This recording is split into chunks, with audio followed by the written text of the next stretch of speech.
James Wan's horror movie follow-up, Insidious, bringing in $41 million on a $5 million budget. A third installment has now been announced, and it's been confirmed that writer Leigh Whannell, who penned the first two screenplays, will be back to write the third.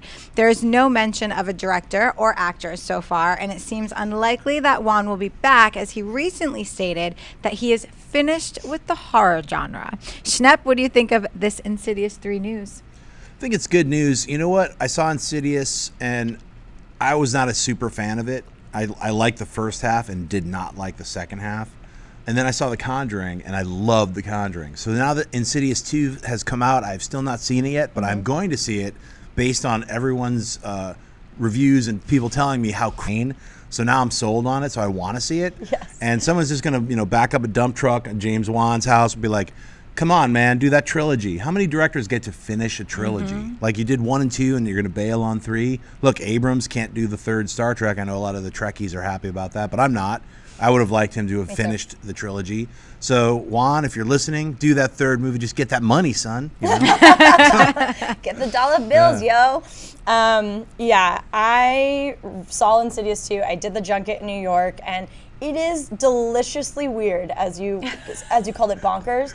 It's so out there, and it's poor. That's what I loved it.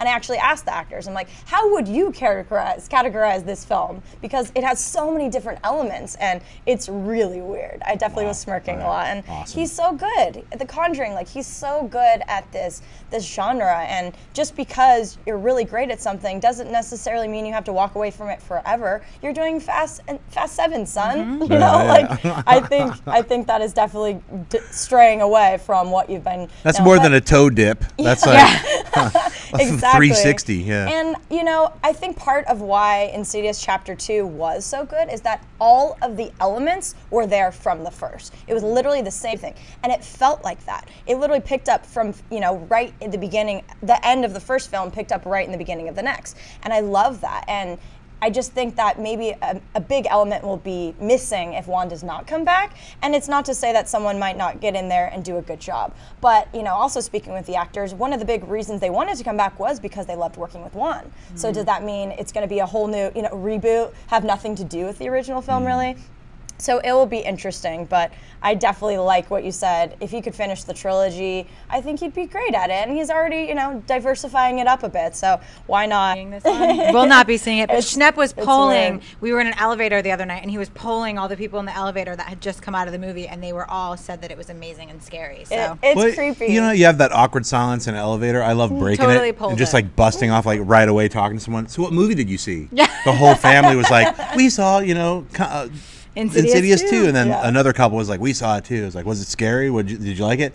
They all liked it, and one person was like, it wasn't that scary, and then the girlfriend was like, he's lying. If you like this video, be sure to give it a thumbs up, and don't forget to subscribe to AMC Movie News on YouTube. It's free and a great way to stay updated with all the latest movie news, and check out our daily show, AMC Movie Talk.